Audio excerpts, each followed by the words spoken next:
40% जनसंख्या ओबीस है और 10% जनसंख्या एक्सट्रीमली ओबीस, मॉर्बिड ओबेसिटी उसको कहते हैं कि मतलब वो मोटापा अगर खत्म नहीं होगा तो वो मर जाएंगे वो, लेकिन वो लगता है, ठीक है। वो फैटी लिवर, पहली बात तो गॉस्पेल ट्रूथ नहीं होता है कि मतलब गैर उसके पढ़ने की क्षमता है वो भी अफेक्ट हो सकती है। पे रिपोर्ट में फैटी लिवर लिखा गया है तो आपको पहले ये सोचना है कि ये रिपोर्ट सही है कि नहीं, ठीक है। ये क्या अच्छी मशीन से की गई है, क्या ये अच्छे डॉक्टर द्वारा की गई है, ठीक है। क्योंकि वेरियस स्टडीज में जैसा सर ने ऑलरेडी बताया कि 30% जो है वो फैटी लिवर, आप अगर आम जनता में 100 लोगों का अल्ट्रासाउंड करेंगे तो जो अच्छे, जो जैसे साउथ कोरिया है जहां पे ये फैसिलिटी है, उनके पास पैसा है, उन्होंने स्टडीज की हैं, 12-12 हजार 15-15 हजार लोगों की उन्होंने अल्ट्रासाउंड किए हैं और उसमें पाया है कि ऑन दी एवरेज 20 to 30% लोगों को फैटी लिवर होता है। अन्य जगहों से भी फैट जाएगा और उसका एक ही रास्ता है, वो है वजन कम करना, खाना कम करना, एक्सरसाइज ज्यादा करना, वही तरीका है। उसकी कोई दवा नहीं है और न दवा बन सकती है, ठीक है। दवा किस चीज की बन रही है? जो 15% फैटी लिवर के मरीज बीमारी में बदल जाते हैं। वो कैसे बदलते हैं? वो एक प्रक्रिया होती है जिसको स्टीएटोहेपेटाइटिस कहते हैं। स्टीएटोसिस जब हेपेटाइटिस बन जाती है, स्टीएटोसिस फैटी लिवर कहते हैं।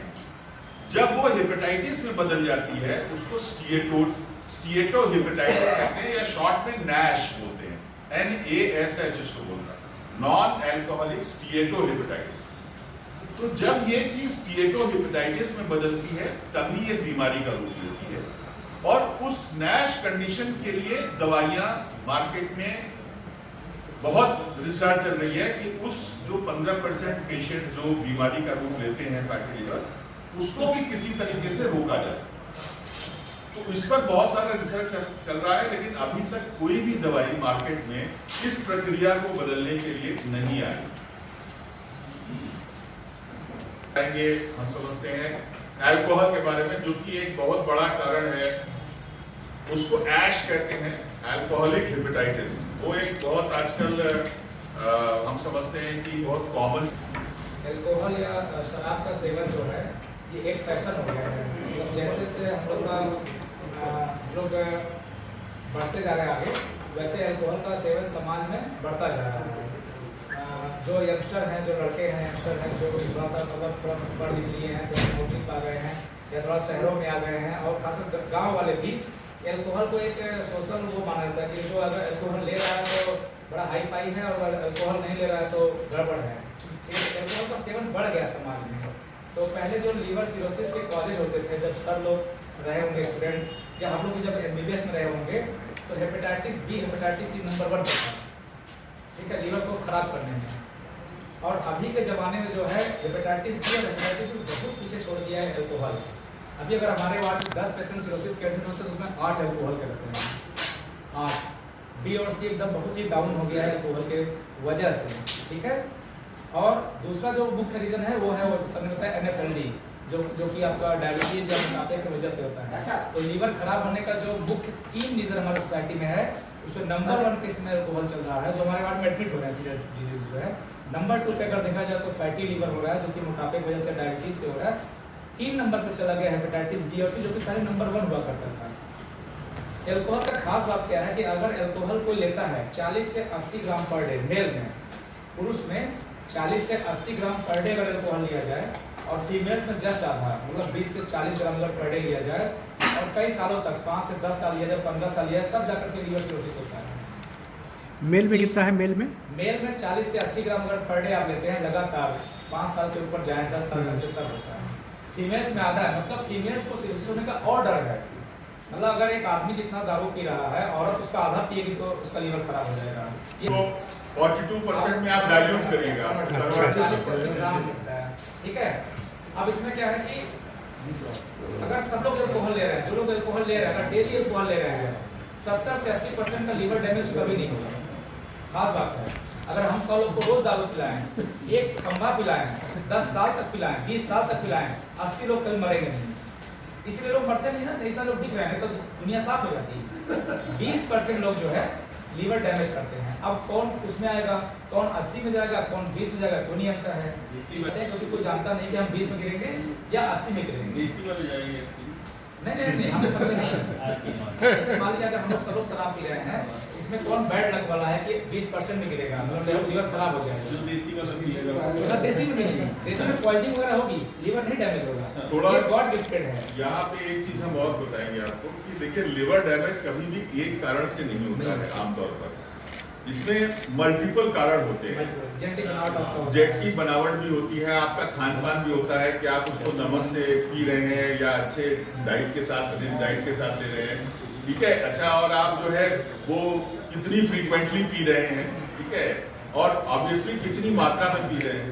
अब मैं जानता हूँ बहुत लोगों को जो पूरी बोतल रोज पीते थे और वो भी 70 साल किए, और जो आधा पिए 5 ही साल पिए। बहुत सारे पेशेंट्स आते हैं, यंग पेशेंट्स हम बनारस में देखते हैं कि शायद उनके पास शायद जो बता रहे हैं डॉक्टर साहब की पैसा जल्दी उम्र में आ गया, उन्होंने दुकान खोल दी, पैसा कमाने लगे और बहुत भयंकर उन्होंने 4 साल दारू पी, और वो इतनी गंभीर, उसको हम लोग कहते हैं अल्कोहलिक हेपेटाइटिस, वो हेपेटाइटिस इतनी गंभीर होती है कि वो बी और सी उसकी गंभीरता के आगे कुछ नहीं।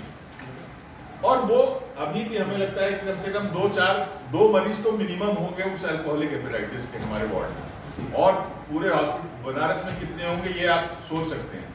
वो जो है वो सबसे खतरनाक होता है, उसका जीवन हम लोग 1 महीने से ज्यादा नहीं बता सकते कि ये बंदा 1 महीने के आगे जिएगा या नहीं जिएगा। तो वो जो पीने का पैटर्न है और बहुत सारे फैक्टर्स। अच्छा, अगर आपको साथ में ऑलरेडी हेपेटाइटिस बी भी है, ठीक है, या आप ऑलरेडी जो है वो कोई ऐसी दवा खा रहे हैं जो आपके लिवर को नुकसान करती है, जिसमें सबसे कॉमन है टीबी की दवाइयां। अगर आप टीबी की दवाइयां भी ले रहे हैं, बीच बीच में अल्कोहल भी ले रहे हैं, तो ऑब्वियसली जो है वो आपका लिवर बहुत जल्दी खराब होने वाला है। अगर यही है ना जो 80-20 का रेशियो लगभग जो लोग बता रहे हैं, ऐसा अगर नहीं होता तो कोरोना से भी ज्यादा पैंडेमिक होता है अल्कोहलिक लिवर डिजीज का। सही बात। वर्ल्ड में सबसे अधिक मरीज होते हैं अल्कोहलिक लिवर डिजीज की, जैसा नहीं है, कोरोना को फेल कर देता है मतलब। लेकिन अच्छी बात है कि कितना पी लीजिए, 80% को कुछ होना ही नहीं है, ठीक है। ये रीजन है। पीने का कुछ तरीका है। पीने का मतलब होता है कि भगवान जब भी आपका किसी का लिवर सिरोसिस होता है तो ऊपर से हिट मिलता है आपको। ये एक बार नहीं होता है कि आपका लिवर सिरोसिस हो गया। अगर आप पीने का शौकीन है, रोज पीना चाहते हैं, तो आप बीच में अपना LFT करा के देख सकते हैं कि आप 80 में जा रहे हैं, 20 में जा रहे हैं। LFT आपको बता देगा कि आप 80 में जाएंगे, 20 में जाएंगे। अगर आप 20 में जा रहे हैं तो बंद कर दीजिए, और 80 में है तो आप जिंदगी भर एंजॉय कर सकते हैं, कोई दिक्कत नहीं। बहुत अच्छी बात बताई है, ये तो हमने भी नहीं। पेशेंट को कहीं ना कहीं हिंट मिलता रहता है, उसको इग्नोर करता है, सोचता है हाँ ठीक है चल रहा है। अगर सतर्क रहे, पढ़ा लिखा इंसान रहे, तो शराब का सेवन में वो मरेगा या नहीं मरेगा वो जान सकता है। नहीं मरेगा तो एंजॉय करे। शराब का सेवन कोई बुरी बात नहीं है। खासतौर से ये हेपेटाइटिस बी और सी, ये 2 वायरस जो विषाणु होते हैं, ये हमारे लिए शरीर के लिए बड़े घातक होते हैं। और ख़ासतौर से ऐसा देखा गया कि हेपेटाइटिस बी का जो प्रेवलेंस है और जो लोग हैं, करीब 400 लोग एक्चुअली हेपेटाइटिस बी से किसी न किसी रूप में संक्रमित हैं।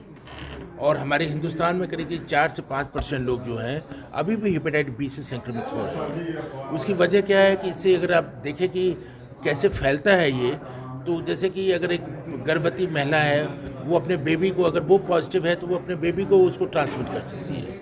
इसी तरह से अगर हम जो टैटूइंग कराते हैं, जो हम कान छिदवाते हैं, बिना डिस्पोजल किए हुए जो हम सिरिंज से इंजेक्शन देते हैं गाँव में, जिसकी प्रथा बहुत पहले थी, और जो हम लोग अनसेफ सेक्स वगैरह होते हैं, फिजिकल कांटेक्ट होते हैं, जो हम लोग सड़कों पर जो दाढ़ी वगैरह बनाते रहते हैं, ये एक्चुअली बड़े कॉमन कॉज होते हैं जिससे कि हेपेटाइटिस बी और हेपेटाइटिस सी दोनों संक्रमित हो सकते हैं। तो इससे इसी तरह से तो हेपेटाइटिस सी जो है वो भी एक बहुत खतरनाक बीमारी होती थी।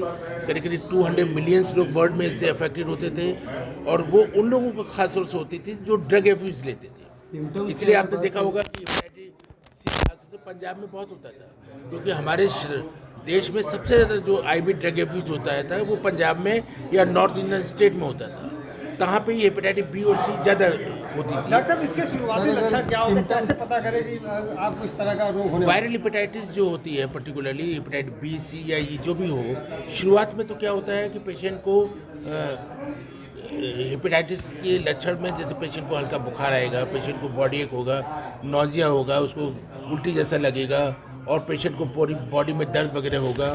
कुछ ही दिन के बाद आप पाएंगे 4-5 दिन के बाद कि पेशेंट को जॉन्डिस हो जाती है, जिसमें कि आंखें पीली हो जाती हैं, पेशाब का रंग पीला होने लगता है और लीवर उसका बढ़ जाता है, तो कभी कभी वो पेट में दर्द की शिकायत करता है। और जनरली जो होते हैं, जो एक्यूट हेपेटाइटिस पेशेंट होते हैं, वो ज़्यादातर लोग जो है काफ़ी हद तक ठीक हो जाते हैं, केवल छोटे बच्चों को छोड़ के। जो न्यूनेट होते हैं, जिनको मदर टू बेबी इन्फेक्शन होता है, उनको वो इन्फेक्शन ज़्यादा दिन तक परसिस्ट करता है।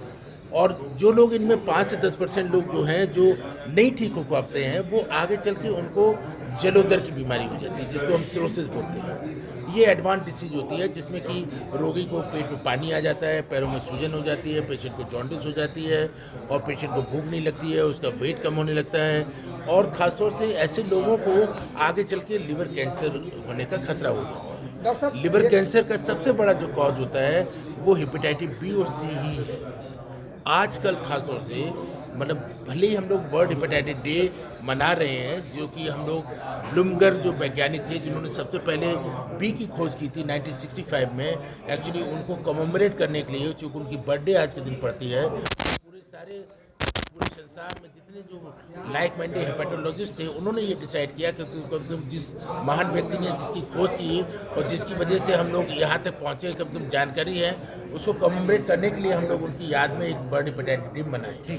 और बी के हैं और ए के हैं, तो सरकार एक्चुअली बी के बारे में उपलब्ध मतलब टीके उपलब्ध कराती है। लेकिन उससे ज़्यादा जो चीज़ ज़रूरी हम बताना चाह रहे हैं वो ये, गवर्नमेंट ने जैसे कि मलेरिया कंट्रोल प्रोग्राम चलाती है, ट्यूबरकुलोसिस कंट्रोल प्रोग्राम चलाती है, इसी तरह से उसने national viral hepatitis control programme चलाया है। तो उसमें ये मतलब केवल हमारा पर्पज़ ये नहीं था कि केवल वैक्सीन दिया जाए, फ्री स्क्रीनिंग की जाए। जितने पेशेंट हमारे गैस्ट्रोएंटरोलॉजी या मेडिसिन विभाग में आते हैं उनकी फ्री स्क्रीनिंग की जाए और अगर वो बाई चांस पॉजिटिव निकलते हैं हेपेटाइटिस बी और सी, तो उनकी फ्री टेस्टिंग की जाए, मतलब उनके टेस्ट कराए जाए उससे संबंधित, और उनको फिर फ्री मेडिसिन दी जाए, जिससे कि मरीज को कम से कम उसको पूरा लाभ पहुंचाया जाए। तो गवर्नमेंट फ्री मेडिसिन देती है, फ्री टेस्टिंग कराती है, फ्री स्क्रीनिंग देती है और जो लोग उनके संगी साथी हैं जिनसे कि उनको संक्रमण हो सकता है उनको वैक्सीन दिलवाती है। अब आजकल जो है उसको मॉडिफाई कर दिया गवर्नमेंट ने, क्योंकि जैसा कि हमने बताया कि आपको कि फैटी लिवर डिसीज और लीडिंग कॉज होता जा रहा है हमारे लिवर बीमारियों का, उन्होंने उसको भी इसमें डाल दिया non alcoholic fatty liver disease में। अब इसके बारे में जगह जगह जा के स्कूलों में, कॉलेजों में, जनरल पब्लिक में जो वो सब करते हैं हम लोग, उसके बारे में जाके बताएंगे कि फैटी लिवर डिसीज कितनी खतरनाक हो सकती है। उसके बारे में जागरूकता फैलाएंगे, स्कूलों में जाएंगे, बच्चों को बताएंगे मोटापे से क्या खराबी हो सकती है, ये फास्ट फूड कल्चर कितना खराब है, लैक ऑफ एक्सरसाइज का क्या फ़र्क पड़ता है। तो इसको भी गवर्नमेंट ने इसमें इंक्लूड कर लिया है। तो आप ऐसा मत मानिए कि केवल बी और सी की गवर्नमेंट की चिंता है, गवर्नमेंट की चिंता इस चीज़ की भी है कि जो फैटी लिवर डिसीज जो ज़्यादा इंपॉर्टेंट लीडिंग कॉज होता जा रहा है उससे को भी अभी से कंट्रोल करें, उसको हम अब करें। अल्कोहल की तो प्रिवेंशन गवर्नमेंट शुरू से रिकमेंड करती रही कि मद्य निषेध, बिहार में आप देखिए टोटल ड्राई डे है, गुजरात में ड्राई डे है जहाँ पे नहीं देते हैं। तो ये तो गवर्नमेंट की पॉलिसी है क्या कि गवर्नमेंट को रेवेन्यू सबसे ज़्यादा शराब से मिलता है, इसलिए शराब चाह के भी वो नहीं कर पाते। तो वो एजुकेट तो करते हैं कि शराब अच्छी नहीं है, हेल्थ के ठीक नहीं है, लेकिन वो उसको लागू पूरा 100% इसलिए नहीं कर पाते हैं कि इससे उनकी फिर आमदनी चली जाती है, क्योंकि वो एक बहुत बड़ा सोर्स होता है। तो इसलिए अल्कोहल भी इसमें इंक्लूडेड है देखा जाए तो। ये सारे लिवर डिसीज जो हैं, चाहे वो अल्कोहल से रिलेटेड हो, चाहे वो नॉन अल्कोहल से रिलेटेड हो, चाहे वो बी से हो, चाहे सी से हो, सबकी मतलब फ्री स्क्रीनिंग हो, जहाँ ज़रूरत है वहाँ वैक्सीन हो और पेशेंट के ऊपर बोझ न डाला जाए, सरकार उसको वहन करना चाहिए।